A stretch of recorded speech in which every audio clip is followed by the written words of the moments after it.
사랑하는 여러분, 세상에서 변하지 않는 것이 있을까요?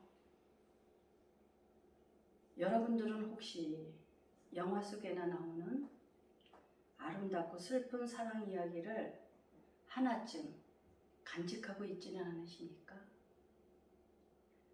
저에게도 그런 숨겨진 슬픈 사랑 이야기가 있었답니다. 이제는 나이 들어서 저의 비밀 한 가지를 털어놓아도 될 것 같습니다. 저는 오래전에 사랑하던 연인과 사랑을 나누던 추억이 있는 곳을 찾아가 본 적이 있습니다. 가슴 아프게 헤어져야만 했던 사랑하던 사람이 그리워서 찾아와 보았던 것은 저의 비밀 중 하나입니다. 그런가 하면 어린 시절을 회상하면서 추억이 많고 잘 다니던 거리, 내가 살던 곳을 때때로 다시 가보고 싶어지곤 했답니다. 그러나 늘 한결같이 돌아올 때는 지나간 세월에 대하여 연민을 안고 돌아왔다는 것입니다. 그 이유는 그때 그 자리, 그 집, 그 카페, 그 장소, 그 거리가 아니더란 말입니다. 사람은 누구에게나 회귀 본능이 있어서 자신이 태어난 곳과 살아온 것을 그려본다는 것입니다. 그래서 인간은 동물과 마찬가지로 귀소 본능을 갖고 있다는 것이 인문학적 고백인 것입니다. 사랑하는 여러분, 제가 말하고자 하는 것은 이 세상에 변하지 않는 것은 하나도 없다라는 것입니다. 세월도 가고 사람도 가고 추억도 가고 남은 것은 희미한 기억뿐이라는 것입니다. 어렸을 때를 자꾸 돌아보게 되는 마음이 아마도 이제 제가 나이가 많이 들었다는 증거인 것 같습니다. 그런데 요즘은 남편과 추억이 많은 곳을 드라이브 하면서 돌아보니 변하지 않는 것이 하나도 없다는 것에 또 한 번 세월의 무상함을 느낍니다. 추억의 거리와 잘 다니던 카페, 모든 것이 기억을 더듬어야 할 만큼 너무나 많이 변해버렸습니다. 그래서 전도서 말씀을 떠올리게 되는 것입니다. 헛되고 헛되며 헛되고 헛되니 모든 것이 헛되도다.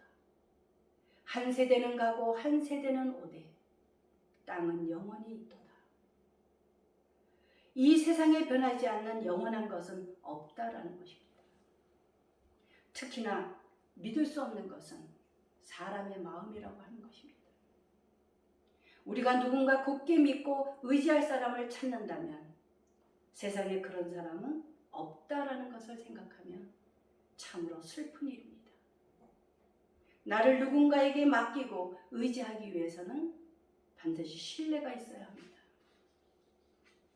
신뢰 없이는 누구에게도 우리를 의탁하거나 맡길 수 없기 때문입니다. 그런데 그런 사람이 세상에 어디 있을까요? 부모와 자식, 사랑하는 연인 사이, 형제들, 그리고 지인들, 이렇게 가까운 모든 사람들. 결코 인간은 기대할 것이 못 된다는 것은 우리들이 너무나 이기적이고 자기중심적이기 때문입니다. 제가 요즘에 드라마 중에 태종 이방원이라는 드라마를 보면서 가슴 아픈 인간의 실체를 또 한 번 깨달으면서 인간이란 왜 그럴까 하고 생각해 보았습니다. 태종 이방원은 태조 이성계의 5번째 아들로 조선 500년의 기틀을 닦은 조선의 제3대 왕입니다. 그는 뛰어난 두뇌와 날카로운 판단력을 가졌고 자기의 목적을 이루기 위해서는 가차없이 칼을 휘두르는 냉철함을 가졌습니다. 그런데 아버지 이성계는 자신의 뜻에 어긋나게 행동하는 아들을 철저하게 배제시킴으로써 아들은 아버지를 향하여 칼을 빼들게 만든다는 것입니다. 아버지를 누르고 형제들을 죽이고 왕위에 오르면서 아버지도 형제도 아내도 눈에 보이지 않는 냉혈한이 되었던 것입니다. 어떻게 이런 사람에게서 세종대왕이라는 위대한 사람이 태어나는지 참으로 의심스럽습니다.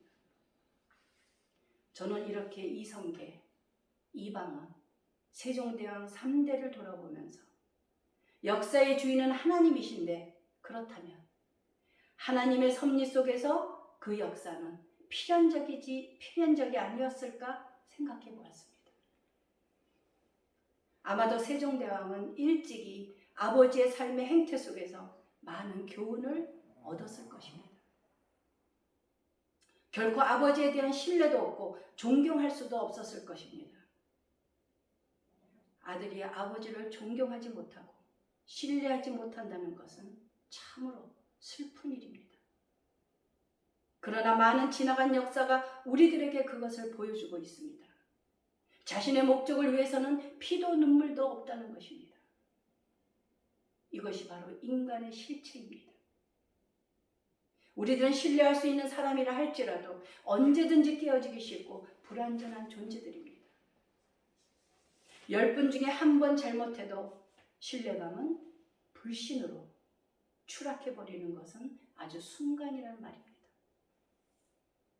그래서 사람은 신뢰할 대상이 아니라 사랑해야 할 대상이라고 하는 것입니다. 사랑하는 여러분, 여러분은 사람을 신뢰하기보다는 그저 조건 없이 사랑을 주는 사람이 되시기를 바랍니다. 기대하지 않고 조건 없이 주는 사랑일 때만이 우리들은 실망하지 않을 수가 있기 때문입니다. 창세기 2장에 나오는 아담과 하와의 이야기를 보십시오.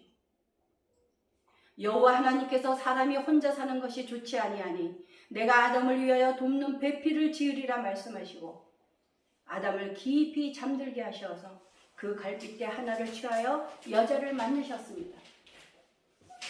그리고는 그 여자를 아담에게로 이끌어왔을 때 아담은 이렇게 감탄했습니다. 이는 내 뼈 중에 뼈요 내 살 중에 살이라. 남녀가 사랑할 때 이보다 더 좋은 고백이 어디 있겠습니까?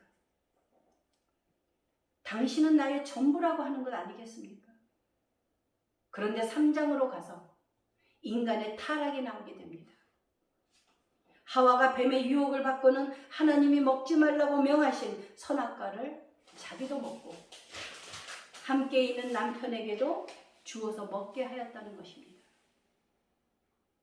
이때 동산을 거니시는 여호와 하나님의 소리를 듣고 아담과 그의 아내가 여호와 하나님의 낯을 피하여 동산나무 사이에 숨었습니다. 하나님께서 아담에게 내가 내게 먹지 말라 명한 그 나무 열매를 먹었느냐? 이렇게 물으셨습니다. 그때 아담이 이렇게 대답합니다. 하나님이 주셔서 나와 함께 있게 하신 여자 그가 그 나무 열매를 내게 주므로 내가 먹었나이다. 그렇게도 내 전부라고 최고의 사랑 고백을 하던 아담이 자기가 다급해지고 두려워지니까 바로 배신자가 되어버립니다. 여자를 감싸주지는 못할 망정 자기의 죄를 합리화시키며 여자에게 자기의 죄를 전가하고 있는 것입니다. 사랑하는 여러분, 옆에 있는 하와가 자기 남편의 그런 모습을 보고 어떠했을까요? 아마도 비겁하고 쫀쫀한 남자라고 생각했을 것입니다. 저라도 만약 남편이 그렇게 비겁한 모습을 보이면 바로 끝내버렸을 것 같습니다. 만약 아담이 하나님 앞에 바로 납작 엎드려서 죽을 죄를 지었으니 용서해달라고 빌었다면 그것이 바로 멋있는 남자였을 것이라고 상상을 해봅니다. 그런데 아담은 자기의 죄를 여자에게 전가시킬 뿐만이 아니라 하나님을 원망하는 말투로 말을 하고 있는 것입니다. 이것이 우리들의 모습입니다. 그러나 예수님을 보십시오. 예수님은 우리의 죄를 온전히 담당하시고 십자가에서 돌아가셨습니다. 신이시자 인간이신 예수님은 이 세상에 오신 목적이 바로 우리를 구원하시기 위하여 사람으로 이 땅에 오셨던 것입니다. 하나님께서는 우리의 죄를 아들 예수님께 전가시킴으로써 우리가 예수님을 믿음으로 말미암아 의인으로 삼아 주셨다는 것입니다. 그런 사람을 이 세상 어디에서 찾아볼 수 있겠습니까? 그래서 구원이라는 것은 예수님께서 우리의 죄를 몽땅 안고 십자가에 죽으셨다는 것을 믿기만 하면 된다는 것입니다. 그러면 우리의 죄를 예수님께 전가시켰기 때문에 우리가 예수님을 영접하고 믿으면 우리를 하나님께서 의롭다고 여겨주신다는 것입니다. 이 복음의 소식은 여러분들이 매 순간 기억해야 하고 이것을 잊어서도 안 되기 때문에 반복적으로 들어야만 하는 것입니다. 저는 지금 여러분들에게 이 세상엔 모든 것이 변한다는 것을 상기시켜 드렸습니다. 그러나 우리가 소망을 가질 수 있는 유일한 기쁜 소식이 있다는 것입니다.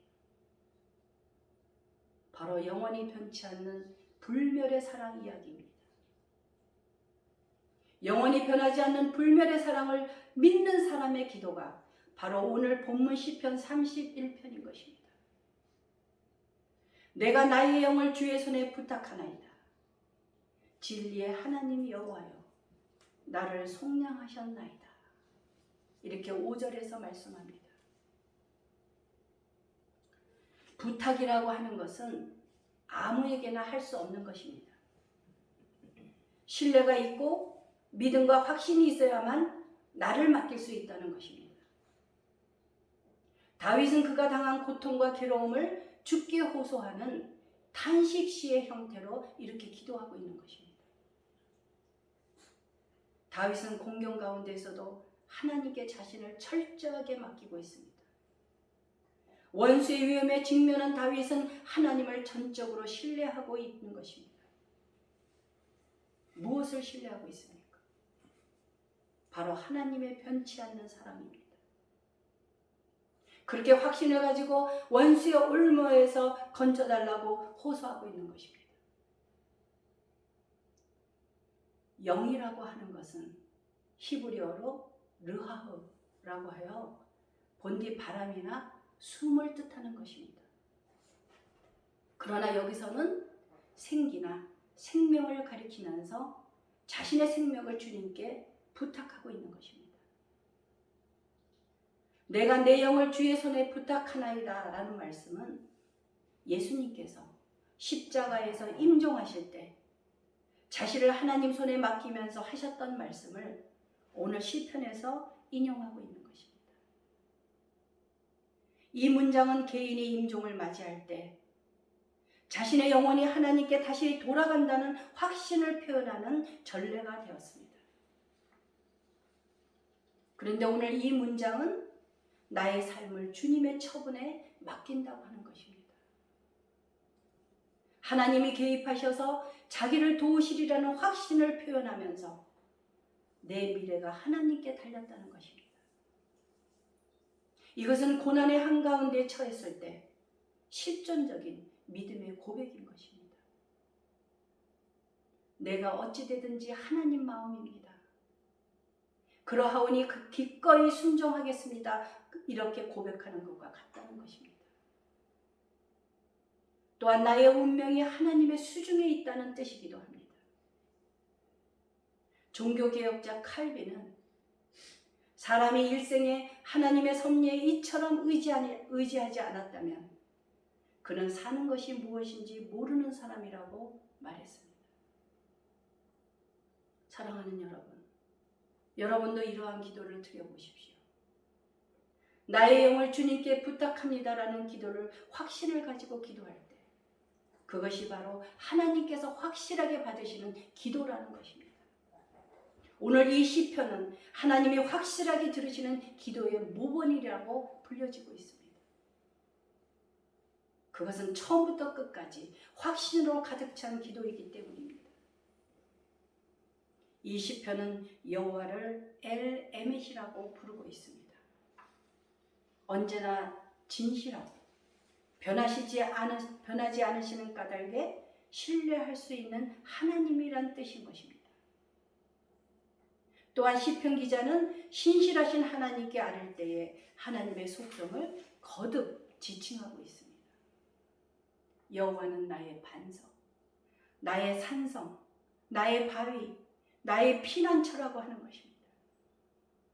그것은 긍휼이 풍성하신 하나님께서 나를 먼저 선택하여 주시고 나와 언약을 맺으시어 나를 부르셨기 때문입니다. 하나님께서는 선택하신 자를 구원하심으로써 당신의 의를 보이신다고 말씀하고 있습니다.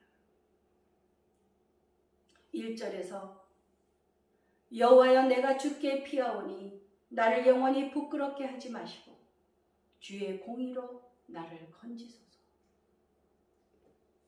하나님은 사랑하는 자녀들에게 신실하심으로써 하나님의 인자를 나타내 주신다고 하는 것입니다. 사랑하는 여러분, 선하신 하나님은 하나님을 의뢰하는 우리들을 풍성하신 은혜로 감싸주신다는 것을 잊지 마십시오. 나의 의뢰하는 자를 내가 알고 또한 나의 의탁하는 것을 그날까지 저가 능히 지키실 줄을 확신함이라고 디모데후서 1장 12절에서 말씀하고 있습니다. 우리가 받지 못한 건 바로 믿음이었기 때문입니다. 우리가 하나님을 신뢰하지 못하기 때문에 죽으면 죽으리라는 기도를 드리지 못하는 것입니다. 그러나 우리가 죽음의 상황 가운데 있었다 할지라도 하나님은 우리를 품고 계시다는 것입니다. 여러분은 하나님이 어떠한 분이신가를 기억하십시오. 모든 시간을 통치하시는 분이 하나님이십니다. 하늘엔 셀 수 없이 많은 별들이 서로 충돌하지 않고 정확하게 돌고 있습니다. 그중 어떤 별도 정해진 길, 정해진 계획에서 이탈하는 경우가 없다는 것입니다. 하나님께서는 별마다 손수 이름을 지어주시고 그 별들의 운행을 조심스럽게 살펴보십니다. 그런데 별들의 움직임을 정확하게 조절하시는 하나님은 우리들의 삶도 그렇게 완벽하게 조절하고 계신다는 것입니다. 우리들의 삶은 미처 준비되지 못한 상황에서 갑작스럽게 위기가 다가올 때가 있습니다. 그러나 하나님께서는 그것이 갑작스럽든지 우연이 아니라는 것입니다. 하나님은 모든 만물을 통해 우리를 향한 자신의 계획을 이루어 나가시기 때문입니다. 그러므로 오늘 시편 15절에서 다윗이 이렇게 고백하고 있는 것입니다. 나의 앞날이 주의 손에 있사오니 내 원수들과 나를 핍박하는 자들의 손에서 나를 건져주소서. 사랑하는 여러분, 죽음은 죽으리라는 확신을 가지고 기도해 보십시오. 그대로 될 것입니다. 죽음의 자리에서 순교당하는 사람들의 믿음이 바로 그런 것이었습니다. 우리들은 연약해서 할 수 없을지라도 상황 속에서 성령 하나님이 순교할 수 있는 담대함을 주시기에 순교도 가능하다고 하는 것입니다. 이 세상에서 우리 힘으로 되는 것은 아무것도 없습니다. 이 세상에서 변하지 않는 것은 아무것도 없습니다. 그러나 우리가 굳게 믿고 의지하고 신뢰할 수 있는 분이 바로 불멸의 사랑을 주시는 하나님이시라는 것입니다. 영원히 변치 않는 사랑은 오직 하나님뿐이십니다. 그러나 그러한 확신을 가지고 기도드릴 때 그것은 하나님이 확실하게 들으시는 기도가 된다는 것을 기억하십시오. 신실한 하나님의 자녀들은 하나님과 함께하며 의존하는 것입니다. 그리고 믿음의 확신 속에서 기도하며 살아가는 것입니다. 기도하시겠습니다.